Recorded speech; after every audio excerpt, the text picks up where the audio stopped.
C'est un réel plaisir pour moi de vous retrouver dans cette session d'information sur la télé, totalement votre renouveau télé. Mesdames et messieurs, bonsoir et bienvenue, les titres. Vendredi 5 janvier 2024 était ensanglanté dans le centre du pays. Au moins 8 civils, dont une femme, ont été tués dans des attaques terroristes. Les détails dans cette édition. Les villages de Tchélan et Djumadjela dans le cercle de Massina sont visés par les groupes armés terroristes. Après avoir incendié les greniers et enlevé 2 enseignants, les assaillants somment les villageois de quitter leur village. Le prix du sucre local est désormais connu pour la campagne 2023-2024. Il est fixé à 600 francs CFA le détail. Mais pour le moment, le produit est presque introuvable sur le marché. Voilà pour le sommaire.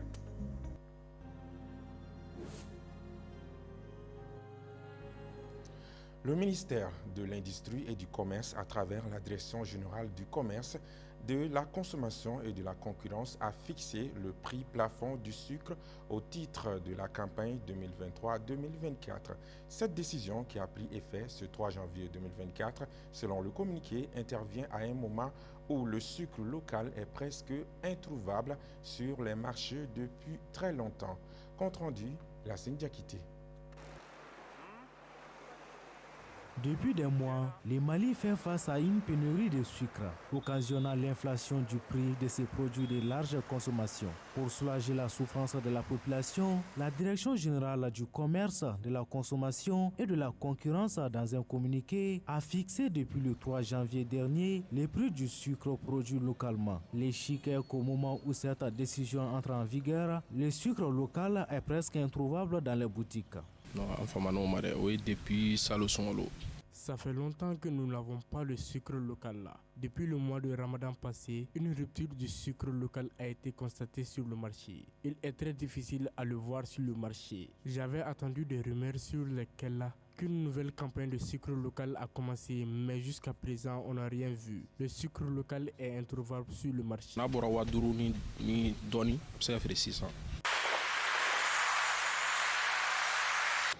À ce jour, nous n'avons pas de sucre local là. Ça fait longtemps que nous ne prenons plus de sucre, car c'est trop cher. Nous n'avons pas de sucre local. Nous n'étions même pas au courant de cette nouvelle campagne. Ça fait très longtemps que nous n'avons pas de sucre local. Le prix plafond du sucre local fixé par le gouvernement ne semble pas convenir aux commerçants. Certains demi-grossistes affirment qu'avec ces prix, ils ne feront pas de bénéfices.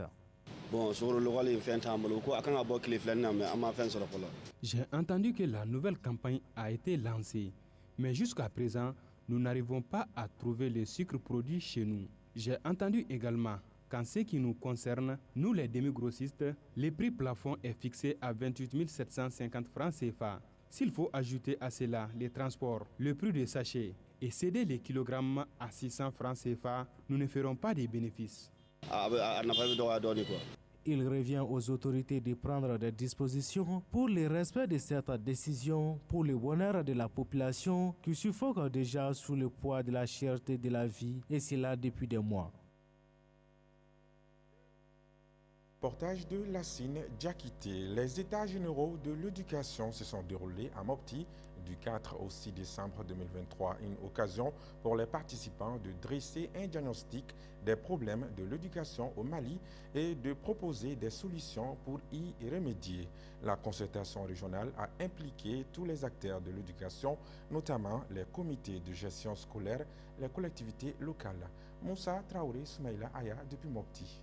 Lancé le jeudi 4 décembre 2023 par le chef de l'exécutif régional, les états généraux de l'éducation en Mopti ont ainsi contribué à questionner le système éducatif, l'évaluer et formuler des recommandations pour une école de mérite, de transparence et de qualité. Plusieurs recommandations ont été retenues. Ces recommandations sont relatives donc, à la gestion du personnel enseignant, à la couverture du territoire par des infrastructures scolaires et leur équipement. Également le recrutement des enseignants qualifiés, la réduction des violences en milieu scolaire, l'arrimage de l'école coranique au système éducatif et également l'implication de tous les acteurs dans la gestion de l'école. À Mopti, les activités lancées dans le cadre des États généraux de l'éducation se sont tenues sur 3 jours. Ces activités ont été des instants et un moment de concertation collective, notamment avec les organisations de la société civile et l'administration scolaire et la collectivité territoriale. Les échanges fructueux dont vous êtes mutuellement enrichis à l'occasion des contributions des structures et institutions invitées à cet atelier vous ont permis de mieux cerner la problématique de l'éducation dans notre pays, de formuler des recommandations pertinentes préconisant des actions à court, moyen et long terme pour sa mise en œuvre. Ces assises sur les États généraux de l'éducation marquant ainsi l'aboutissement d'une grande mobilisation organisée par les autorités régionales en collaboration avec l'administration scolaire ont permis la production de propositions concrètes. Les résultats sont appréciés par les autorités régionales. La pertinence des recommandations formulées représente pour nous tous un défi pour bâtir un système éducatif malien plus performant dont la réalisation requiert d'énormes moyens. À l'issue des 3 jours de travaux, 16 recommandations ont été partagées avec l'assistance ainsi que des témoignages des acteurs, des experts et des professionnels de l'éducation. Des autorités régionales engagées dans la démarche ont clos les États généraux de l'éducation à Mopti en transmettant un message d'espoir. Changer l'éducation, c'est possible et ça change l'avenir.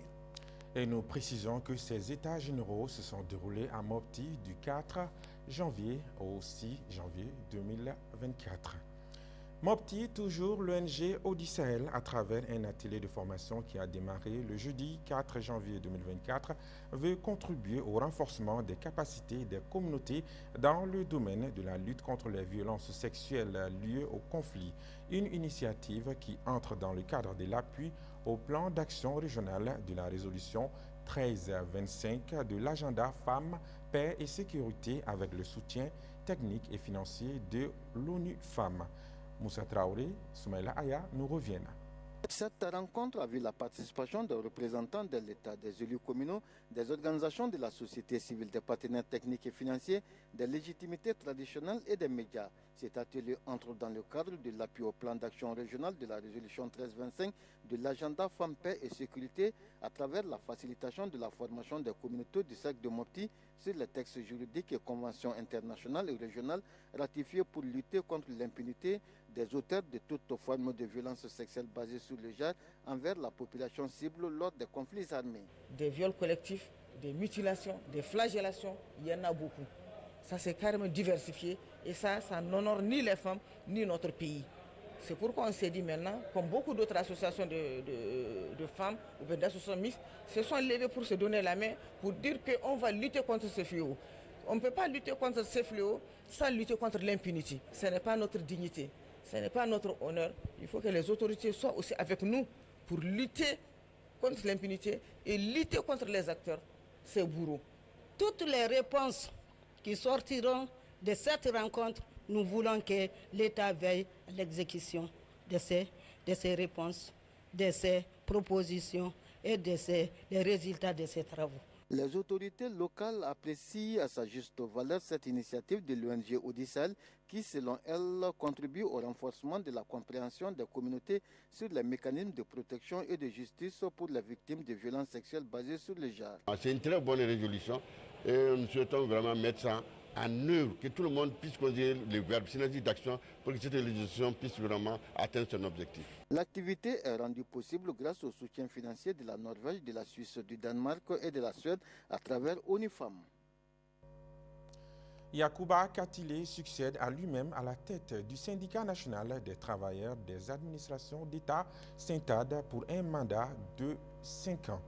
Réélu à l'issue du 14e congrès ordinaire tenu du 4 au 5 janvier au Centre international de conférence de Bamako, CICB, le secrétaire général du Syntad conduit un bureau de 51 membres et place son mandat sous le signe du dialogue social.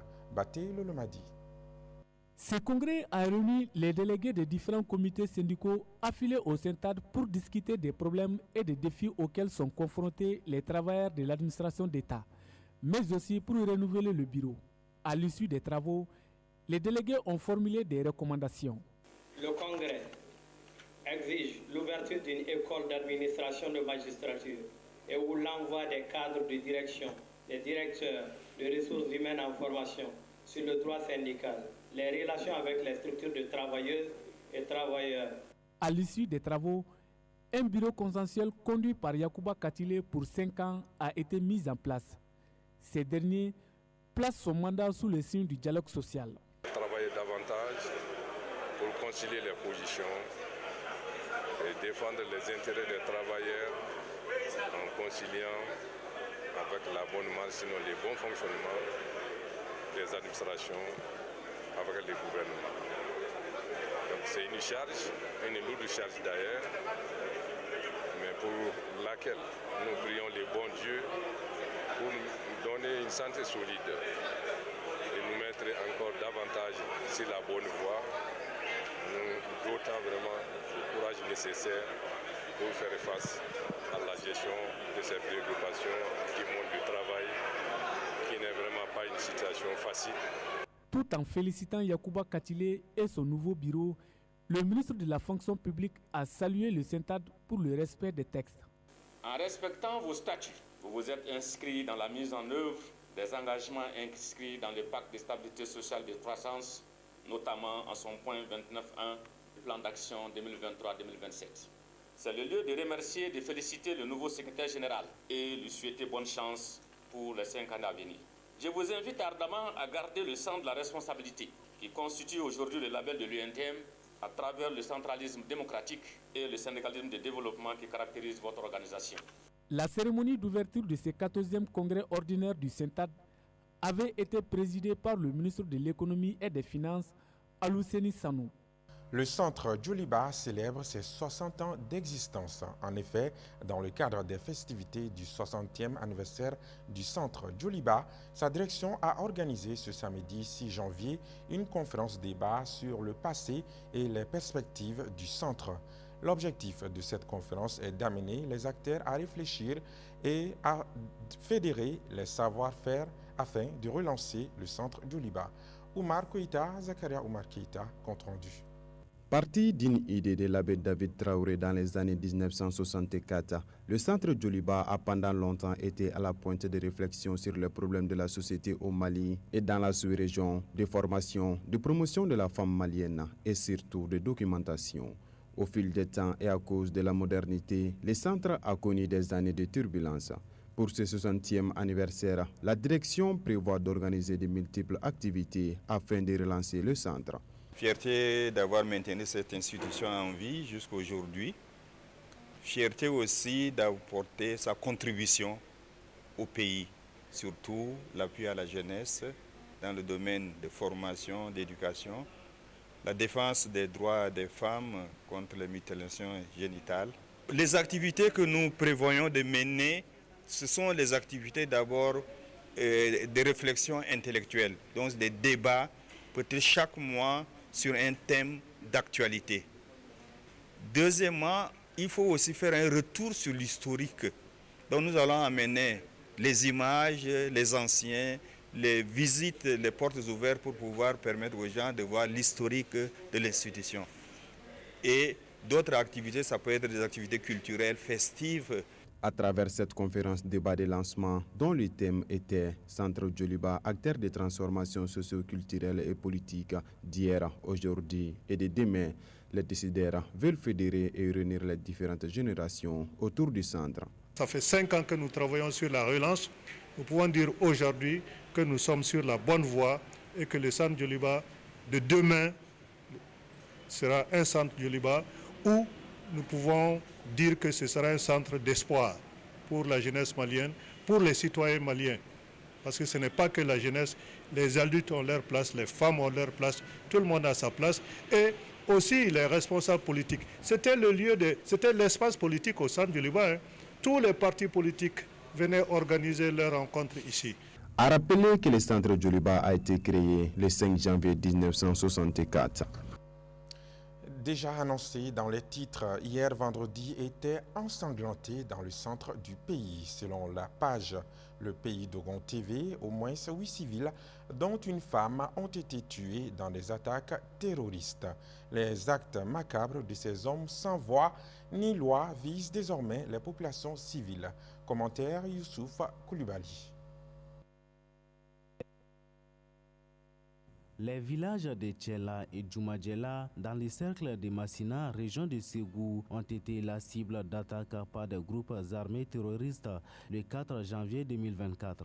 Les assaillants sur des motos étaient armés des fusils de guerre selon les sources locales. Ils ont brûlé des greniers, des maisons en paille et des enclos d'animaux domestiques. Après avoir instruit à la population de vider les lieux, le bilan humain fait état d'un homme tué à Djoumadjela. Le directeur d'école Tchela et son adjoint sont pris en otage par les groupes armés terroristes. Une situation qui a engendré la fermeture de certaines écoles dans la commune de Massina le vendredi 5 janvier. Selon les sources locales, les assaillants menacent d'attaquer le village de Kebozo dans la même localité. Une réunion d'urgence sur la situation sécuritaire de la commune de Kemassina a eu lieu le vendredi 5 janvier 2024. Elle a mobilisé toutes les couches sociales de Kemassina autour du premier adjoint au maire et du sous-préfet central. Il a été question de dresser un rapport circonstancié qui sera envoyé à qui de droit. Signalons que les villages attaqués ou menacés sont proches de la ville de Kemassina, précisent nos sources. Dans le cercle de Massina, les groupes armés terroristes continuent de semer la terreur. Le jeudi 4 janvier 2024, fuyant les Famas, ils ont attaqué les villages de Tchela et Djoumadjela, puis instruit aux villageois de quitter les lieux. Et c'était ce commentaire dont vous venez de suivre à l'instant.